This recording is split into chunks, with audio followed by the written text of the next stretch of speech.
कि सोचने से कहाँ मिलते हैं तमन्नाओं के शहर, चलना भी तो जरूरी है मंजिल को पाने के लिए। हेलो दोस्तों, ग्रोइंग क्लब में आपका फिर से स्वागत है।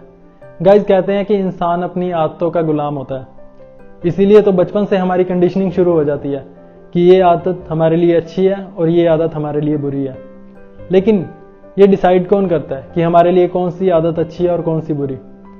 तो इन चीज़ों को कैटेगराइज करते हैं सामने वाले लोग। उनकी परसेप्शन के हिसाब से ये डिसाइड होता है कि कौन सी हैबिट हमारे लिए अच्छी होगी और कौन सी बुरी। अब इसका एक छोटा सा एग्जांपल लें तो हमारे पेरेंट्स बचपन से हमें ये सिखाने लग जाते हैं कि डू रिस्पेक्ट योर एल्डर्स, आप बड़ों के सामने आपको बोलना नहीं चाहिए, और यही हमें आदत पड़ जाती है। लेकिन एक टाइम ऐसा आता है कि हमारे पेरेंट्स खुद ही हमें एडवाइस देने लग जाते हैं कि चाहे कोई बड़ा हो चाहे छोटा हो, लेकिन आपको लोगों को जवाब देना आना चाहिए। लेकिन ये बात तो पहले भी सिखाई जा सकती थी, अब तो ये आदत बन चुकी है, तो अब ये कैसे चेंज होगी? और अचानक से इसमें ट्रांसफॉर्मेशन तो हो नहीं सकता, लेकिन वक्त के साथ जरूर इस आदत को हम बदल सकते हैं अगर हम बदलना चाहें तो। गाइज, दुनिया में ऐसी कोई भी हैबिट नहीं है जिसको बदला ना जा सके। यह सरासर झूठ है कि जो आदत पड़ जाए उसको वापस बदला नहीं जा सकता, क्योंकि अगर कोई इंसान खुद में थोड़ा बहुत भी ट्रांसफॉर्मेशन चाहता है तो जो भी आदत उसके लिए बुरी है या जिसको वो चेंज करना चाहता है वो हर हाल में उसको बदलेगा। लेकिन ऐसी बातें वही करते हैं जिनको खुद को बदलने में दिक्कत आती है। वही लोग ऐसे बातें बोलते हैं कि जो आदत पड़ जाए उसे बदला नहीं जा सकता। तो ये सब हमारी चॉइस पर ही डिपेंड करता है। तो अब जब बात आती है हैबिट्स के बारे में, तो सक्सेसफुल लोगों में ऐसी कौन सी हैबिट्स है जो उन्हें इस मुकाम तक पहुंचाती है? गाइज, अगर हम सक्सेसफुल लोगों के बारे में पढ़ें या उनकी थॉट प्रोसेस को जानने की कोशिश करें तो हमें ये सीखने को मिलता है कि जैसे जैसे हम अपनी लाइफ में ग्रो करते हैं ना, हमारी आदतें भी उसी अनुपात में ग्रो करती हैं। अगर ग्रोथ को देखें तो पैसा सबसे पहले आता है। तो इसका एक एग्जांपल लें कि जिस अनुपात में हमारे पास पैसा बढ़ता है ना, उसी अनुपात में हमारी आदत भी बढ़ती है। यानी कि अगर आज हमारे पास कम पैसा है और हम कंजूस है ना, तो हमारे पास ज़्यादा पैसा होने पर हम दानवीर नहीं बन जाएंगे, बल्कि हम और भी कंजूस हो जाएंगे। और अगर हम कम पैसों में लोगों के साथ शेयरिंग की आदत रखते हैं ना, तो हमारे पास ज़्यादा पैसा होने पर हम लोगों के साथ ज़्यादा शेयर कर सकते हैं।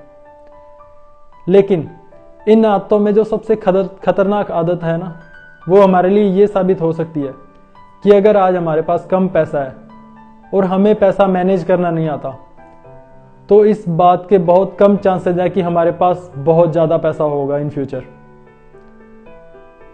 अगर हमारे पास किसी हिसाब से पैसा आ भी जाता है, अगर हमारी मैनेजमेंट अच्छी नहीं है और किसी हिसाब से किसी तरह भी हमारे पास पैसा आ जाता है, यानी कि कोई प्रॉपर्टी, विरासत में मिली प्रॉपर्टी वगैरह बेचकर या कुछ भी, और हमें पैसा मैनेज नहीं करना आता कि कितना पैसा खर्च करना है, कितना सेव करना है, कितना इन्वेस्ट करना है, तो ऑलमोस्ट चांसेस यही है कि हम बहुत जल्दी अपना पैसा लुटा कर बैठ जाएंगे और उसी अपनी पुरानी कंडीशन में आ जाएंगे, और वो भी खुद की गलती से। अब लोग बहुत बार ऐसा कहते हैं कि यार अभी मेरे पास ज़्यादा पैसा नहीं है, लेकिन जब आएगा ना तब मैं भी अपने आप सीख लूँगा या अपने आप मैनेज कर लूँगा। लेकिन गाइज, ये तो वही बात हो जाती है कि पहले मुर्गी आई या पहले अंडा। अब उनकी हालातों के कारण सोच ऐसी हो गई है या उनकी सोच ऐसी है, इसी कारण हालात ऐसे हो गए हैं कि उनके पास कभी ज़्यादा पैसा नहीं होता। हमारी आदतें ही हमारी नींव होती हैं, और अगर नींव कमज़ोर होगी ना तो बिल्डिंग चाहे जितनी मर्जी ऊंची हो, एक ना एक दिन भुरभुरा कर गिर ही जाएगी। तो आज हम जो भी हैं, जैसे भी हैं, जिन भी हालातों में हैं, खुद पर कंट्रोल रखना हमारी प्रायोरिटी में होना चाहिए। अब इसका एक छोटा सा एग्जांपल लें तो ओवर थिंकिंग हमारी एक बैड हैबिट है, और ये जाने या अनजाने में हमें अंदर से खोखला ही करती है।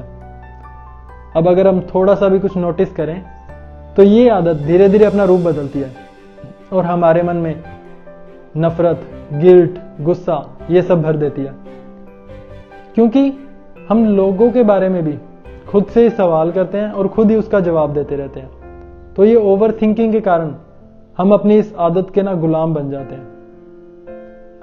तो जो मेन बात आती है वो यही है कि अगर आप अपनी सफलता के रास्ते पर हो ना, तो अपनी आदतों का जरूर ध्यान रखें। कहीं ऐसा ना हो कि चैन से जीने की तमन्ना में अपनी नींदें ही गवा बैठो। तो गाइस जल्दी मिलता हूं मैं आपसे अगली वीडियो के साथ। तब तक के लिए स्टे हैप्पी, कीप ग्रोइंग।